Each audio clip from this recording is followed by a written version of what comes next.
So I love my data, and I'm new to this. I bumped into my data just a few months ago, and I bumped into it with the curiosity of, what is this? What does it mean for me? What can I do about it? When I read the principles, I completely connected with them, but I didn't know what was behind it. I didn't know how this can become part of my everyday life. And this is my key takeaway, actually, from these last days. I already love my data, but I don't know how I can make it part of my everyday life.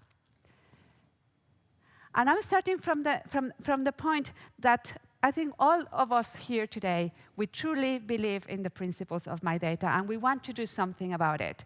But if we want this to fly, we need to get people, we need to get users to love it.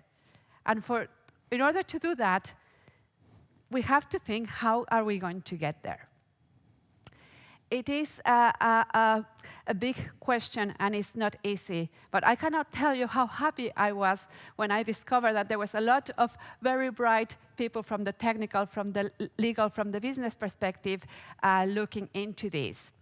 What I'm questioning today is, how are we going to take that next step of how to make this part of people's life? How are we going to make people wake up in the morning wanting to use my data? And how can people love my data more than what they already love today? I think this is going to be a very difficult part of it, because it is not enough that you believe in certain principles. You still have to have an experience as good or even better than what you have today. In one of the sessions this morning, we were talking about the trust data label that Citra has been thinking about it. And the presenter used the analogy of bananas, how you have the fair trade banana. And I think many of us choose to buy the best or the fair trade banana, even if we pay a little bit more, because it still tastes like a banana. If it didn't taste like a banana, we would go for the not fair trade. So I'm trying to get the message across that we need to go take the other side perspective and see how my data feels into every person's life and how we can make a better life for them. So that's why when I started to get interested in this topic, I contacted some of my brightest colleagues and told them, hey, do you know this MyData thing? What are your thoughts about that? And we shared a common interest on it, but we also were aware that this is quite a big task. What can we do to have some impact in it? How can our knowledge base that is designed support this issue? So we created a workshop that we had yesterday. It was very experimental. And in that workshop, we launched ADA. ADA is the MyData future superhero. So there was someone in some of the comments this morning that we need the Greta for MyData. Let me introduce you to Ada. So Ada is the daughter of two MyData activists. They are not here today because their daughter was born yesterday, but they use Ada. They want to change the world because they want a better future for her. So she is actually the first newborn user of MyData platform. They have created some concepts and some services, and she's the first registered user. So she's also the guinea pig. So she is born into a very unique context that she's shaped by MyData, but she's going to dramatically shape it.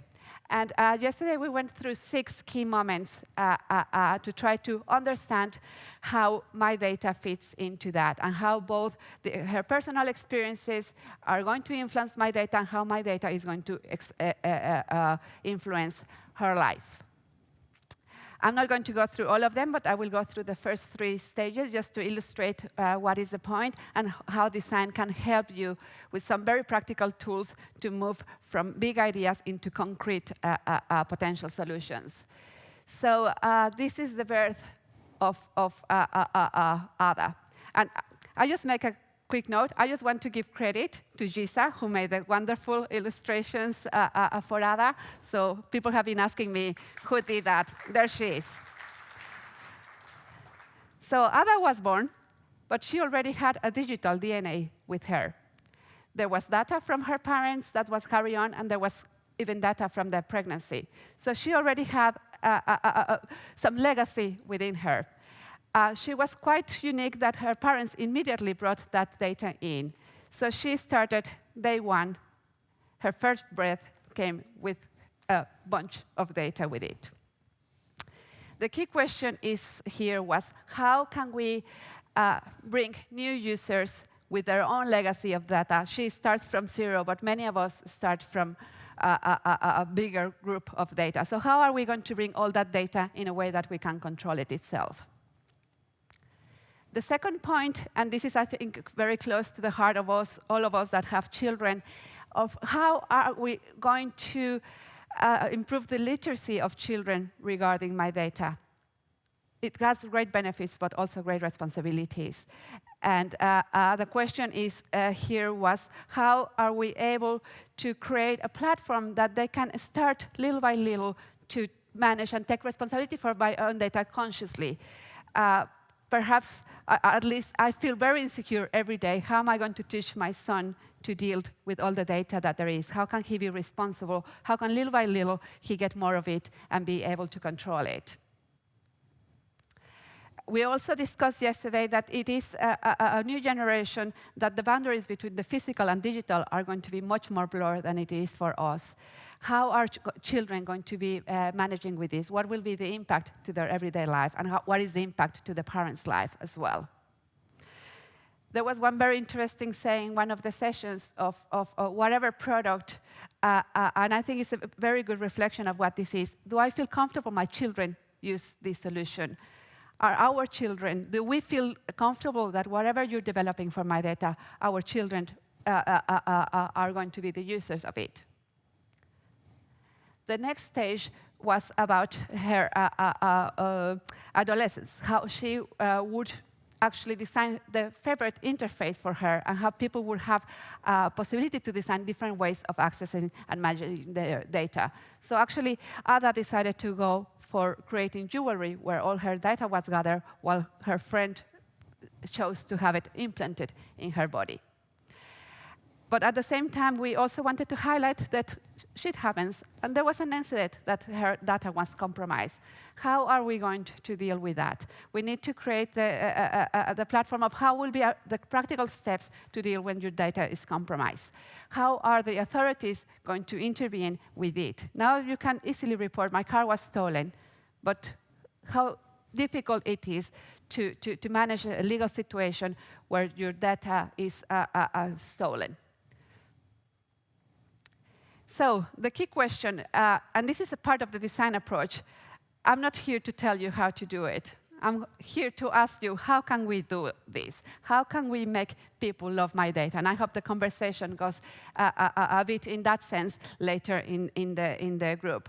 But we do have some suggestions, and we created as a preamble to this conference what we believe could be some principles to start thinking of MyData experience in a way that people could start to love it. Human-driven, am I in control of this? Focus, is this meaningful to me? Simplicity, is this as simple as it could be? Transparency, do I understand everything and everyone behind this? Accessibility, can I access it regardless of who I am? Trustworthy, can I trust this? Delightful, do I enjoy using this? Flexibility, does it change as I change? Ownership, do I feel like I own this? Goodness, does this enable me to be a better person? So this is a site where you can get more information of how we're thinking and where we're trying to connect, because I said it's an experiment. We are new to this, but we would be happy if you see that design can help you get a step forward to people loving your MyData solution. We will be happy to hear from you. And this is how we came to the conference. But now after the conference, I'm going to change the website that is towards ownership and trust and love. Thank you.